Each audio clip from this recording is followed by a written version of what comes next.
और बात करेंगे संपत्ति पर हो रही शातिर सियासत की, क्योंकि राहुल गांधी ने दावा किया है कि बीजेपी कांग्रेस के घोषणा पत्र से घबरा गई है और इसीलिए प्रधानमंत्री नरेंद्र मोदी उल जलूल बयान दे रहे हैं, झूठ बोलकर जनता को गुमराह कर रहे हैं। हालांकि सैम पित्रोदा के बयान के बाद पीएम मोदी ने कांग्रेस के खिलाफ नया मोर्चा खोल दिया। पीएम मोदी ने कहा कि संपत्ति छीनने का कांग्रेस का हिडन एजेंडा बाहर आ गया है।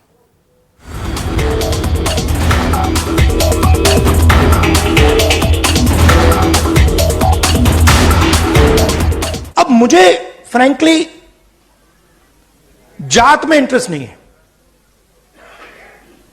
मुझे इंटरेस्ट न्याय में है। हिंदुस्तान में आज 90% के साथ अन्याय हो रहा है। मैंने सिर्फ यह कहा है कि देखिए, यह पता लगाते हैं कि कितना अन्याय हो रहा है। नेशनल मीडिया को देखिए, नरेंद्र मोदी को देखिए, जैसे ही मैंने एक्सरे का शब्द प्रयोग किया, सारे के सारे खड़े हो गए। रविवार, सोमवार, मंगलवार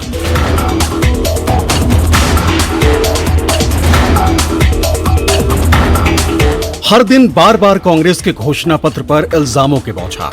पीएम मोदी ने जहां कहीं भी भाषण दिया, उनकी जबान पर न सिर्फ कांग्रेस का मैनिफेस्टो आया, बल्कि पीएम मोदी ने सीधा इल्जाम लगाया कि कांग्रेस माताओं बहनों का मंगलसूत्र तक छीन सकती, उन्हें मुस्लिम समुदाय में बांट सकती। लेकिन रोज रोज के इस दुष्प्रचार के जवाब देने के लिए राहुल ने खुद ही मोर्चा संभाला। देश में अमीर गरीब की बढ़ती खाई का जिक्र कर पीएम मोदी को ही कटघरे में खड़ा कर दिया। मोदी जी ने 10 साल देश को कहा कि मैं ओबीसी हूं। जैसे ही मैंने एक्सरे की बात की, जाति जनगणना की बात की, नरेंद्र मोदी कहते हैं जाति नहीं, और फिर कहते हैं हिंदुस्तान में सिर्फ 2 जात हैं, अमीर और गरीब। अगर आप यह बात मानते हो कि हिंदुस्तान में सिर्फ 2 जात है, अमीर और गरीब, तो मैं आपसे कहता हूं कि गरीबों की लिस्ट निकालिए, उसमें आपको ओबीसी, दलित, आदिवासी मिल जाएंगे, और अमीरों की लिस्ट निकालिए, उसमें आपको एक दलित, एक आदिवासी, एक पिछड़ा नहीं मिलेगा। यह मेरे लिए अब राजनीतिक मुद्दा नहीं है, यह अब मेरा लाइफ का मिशन है। हालांकि राहुल गांधी जब तक कांग्रेस के मैनिफेस्टो पर पीएम मोदी की बयानबाजी के मायने समझाते, प्रधानमंत्री ने सैम पित्रोदा के बयान का जिक्र कर कांग्रेस के सामने नई मुसीबत खड़ी कर दी। हालांकि कांग्रेस ने पित्रोदा के बयान से किनारा कर लिया, लेकिन बीजेपी और कांग्रेस में गुत्थम गुत्थी हो गई। ये क्या बात कर रहे हैं आप? ये पागलपन है ना।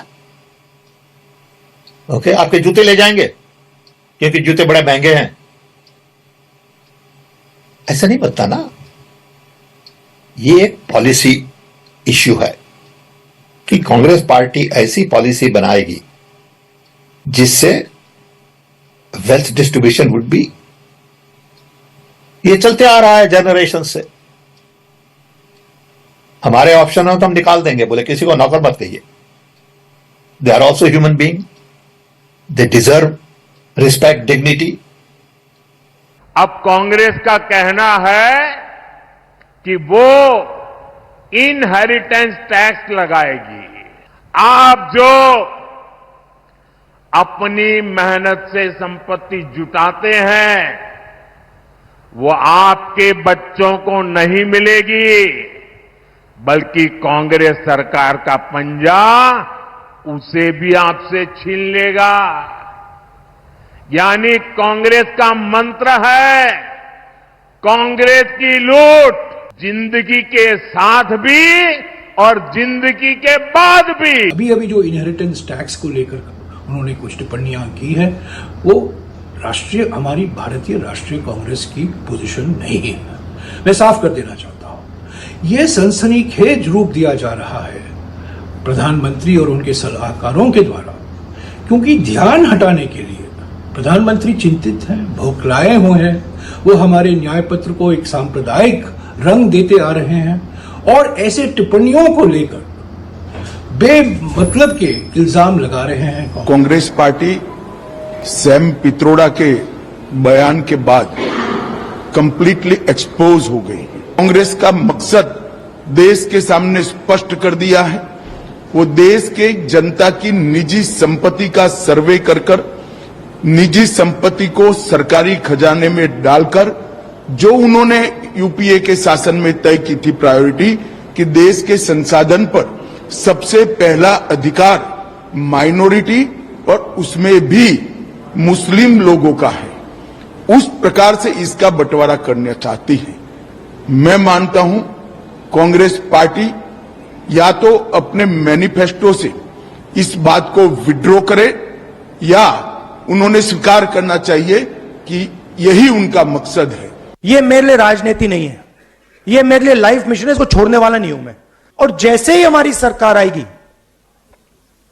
मैं आपको बता रहा हूं, पहला काम जाति जनगणना होगा। कांग्रेस पार्टी की माओवादी सोच है पूरी, इसकी हम पूरी भर्त्सना करते हैं।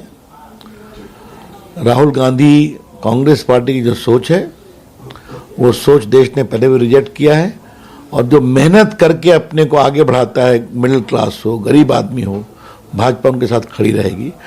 5 अप्रैल को कांग्रेस ने न्याय पत्र के नाम से अपना मैनिफेस्टो जारी किया था, जिसमें पार्टी ने वादा किया था कि वो सत्ता मिलते ही सरकारी नौकरी में खाली पड़े 30 लाख पदों पर तुरंत बहाली करेगी, महिलाओं को सालाना 1 लाख रुपए देगी, हर ग्रेजुएट को इंटर्नशिप के साथ सालाना 1 लाख रुपए देगी। लेकिन उसी दिन पीएम मोदी ने दावा कर दिया कि कांग्रेस के मैनिफेस्टो में मुस्लिम लीग की छाप दिख रही। यही नहीं, बाद के अपने चुनावी सभाओं में पीएम मोदी ने संपत्ति के सर्वे वाले कांग्रेस के वादे को निशाना बनाना शुरू किया। यह आरोप भी जड़ दिया कि कांग्रेस माताओं बहनों के मंगलसूत्र तक छीन लेगी और उसे मुस्लिम समुदाय में बांट देगी। लेकिन कांग्रेस महासचिव प्रियंका गांधी ने सोनिया गांधी और इंदिरा गांधी का जिक्र कर पीएम मोदी को आईना दिखा दिया। कांग्रेस अब वामपंथियों के चंगुल में फंसी हुई है। इस बार का कांग्रेस का मैनिफेस्टो देख लीजिए कि अगर कांग्रेस की सरकार बनेगी तो हरेक की प्रॉपर्टी का सर्वे किया जाएगा। हमारी बहनों के पास सोना कितना है उसकी जांच की जाएगी, उसका हिसाब लगाया जाएगा। ये जो गोल्ड है बहनों का और जो संपत्ति है, ये सबको समान रूप से वितरित कर दी जाएगी। और पहले जब उनकी सरकार थी, उन्होंने कहा था कि देश की संपत्ति पर पहला अधिकार मुसलमानों का है। इसका मतलब ये संपत्ति इकट्ठी करके किसको बांटेंगे? जिनके ज्यादा बच्चे हैं उनको बांटेंगे। घुसपैठियों को बांटेंगे। क्या आपकी मेहनत की कमाई का पैसा घुसपैठियों को दिया जाएगा? ये आपका मंगलसूत्र भी बचने नहीं देंगे। इंदिरा गांधी ने अपना सोना, जब जंग हुई थी, अपना सोना देश को दिया। मेरी मां का मंगलसूत्र इस देश को कुर्बान हुआ है। सच्चाई यह है कि ये लोग महिलाओं का संघर्ष नहीं समझ सकते। जब खाना नहीं मिल रहा था शहरों में, जब कोई चारा नहीं था, तो महिलाओं ने अपने गहने, अपनी बचत गिरवी रखी। तब मोदी जी कहां थे? चुनाव के लिए, वोटों के लिए महिलाओं को ऐसी बातें कर रहे हैं, डरा रहे हैं ताकि डर के वो वोट दें। शर्म आनी चाहिए उनको, शर्म आनी चाहिए। पीएम मोदी ने जो बातें राजस्थान के बांसवाड़ा में कही, अगले दिन वही मंगलसूत्र वाली बात यूपी के अलीगढ़ में भी दोहरा दी। लेकिन प्रियंका गांधी ने पूछ ही लिया कि आंदोलन के दौरान जो किसान शहीद हुए, उनकी पत्नियों के मंगलसूत्र का क्या हुआ? मणिपुर में हिंसा की शिकार महिलाओं के मंगलसूत्र का हिसाब कौन देगा? कांग्रेस और इंडी गठबंधन की नजर अब आपकी कमाई पर है, आपकी संपत्ति पर है। कांग्रेस के शहजादे का कहना है कि उनकी सरकार आई तो कौन कितना कमाता है, किसके पास कितनी प्रॉपर्टी है, किसके पास कितना धन है, किसके पास कितने मकान है, उसकी जांच कराएंगे। इतना ही नहीं, वो आगे कहते हैं कि ये जो संपत्ति है उनको सरकार अपने कब्जे में लेकर उसको सबको बांट देगी, ये कहते हैं। हमारी माताओं बहनों के पास सोना होता है, ये सोना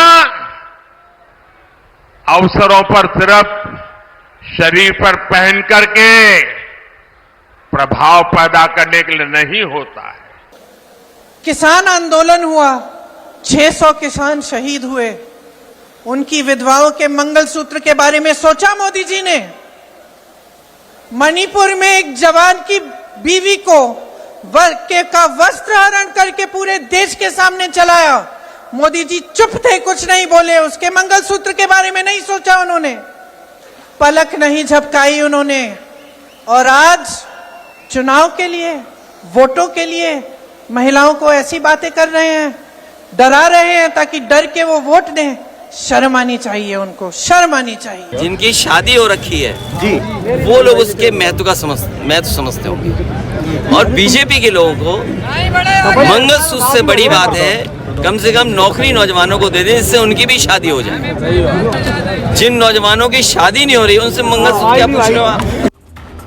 कांग्रेस और बीजेपी के सियासी जंग में संविधान का भी जिक्र आया। कांग्रेस ने आरोप लगाया कि बीजेपी का असली मकसद संविधान को बदलना है, जबकि पीएम मोदी ने दावा किया कि 400 पार इसलिए चाहिए ताकि संविधान की रक्षा हो सके। कि हिंदुस्तान की जनता बात समझ गई है, वो जानते हैं कि हिंदुस्तान की जनता इस चुनाव में संविधान की रक्षा करने के लिए खड़ी हो गई है, और वो जानते हैं कि हिंदुस्तान की जनता समझ गई है कि नरेंद्र मोदी जी अरबपतियों के नेता हैं, गरीबों के नहीं। ये मुझे सवाल पूछते हैं 400 पार क्यों? मैं जवाब देता हूं, आप जो राज्यों में हथकंडे अपना रहे हो, दलितों के, आदिवासियों के, ओबीसी के आरक्षण चोरी करने का जो खेल खेल रहे हो, उसे लूटने का खेल खेल रहे हो, आपके ये खेल बंद करने के लिए, हमेशा बंद करने के लिए, आपके मंसूबों को हमेशा ताला लगाने के लिए मोदी को 400 पार चाहिए। हिंदुस्तान के इतिहास में पहली बार संविधान पर आक्रमण किया है और संविधान को खत्म करने की कोशिश कर रहे हैं। तो एक तरफ इंडिया गठबंधन जो संविधान की रक्षा कर रहा है और लोकतंत्र की रक्षा कर रहा है, और दूसरी तरफ नरेंद्र मोदी, आरएसएस और बीजेपी जो संविधान को, लोकतंत्र को खत्म करने की कोशिश कर रहे हैं। तो ये इनका लक्ष्य है।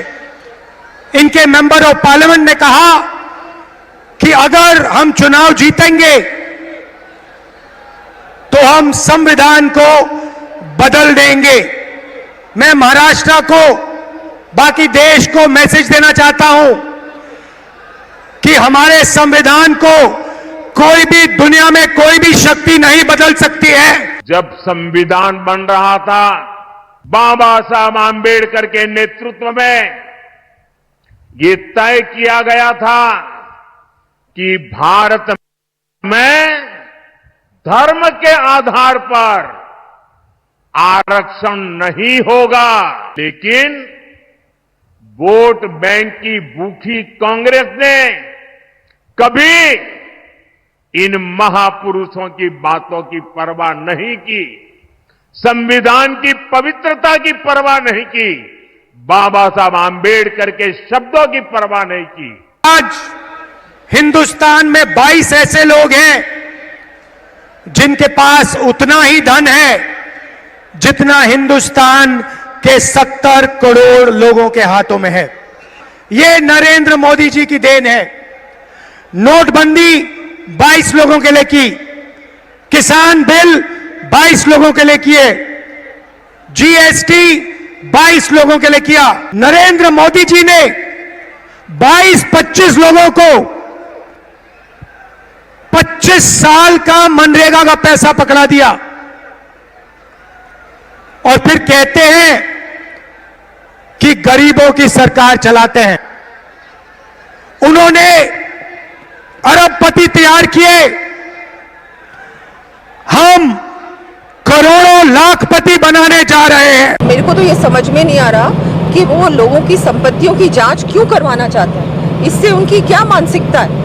साफ साफ दिखता है कि वो इसमें कुछ इनका कोई षड्यंत्र है और इस तरह से आप जांच करा रहे हो। फिर क्या इन संपत्तियों का क्या करने वाले हो आप, किसको देने वाले हो आप?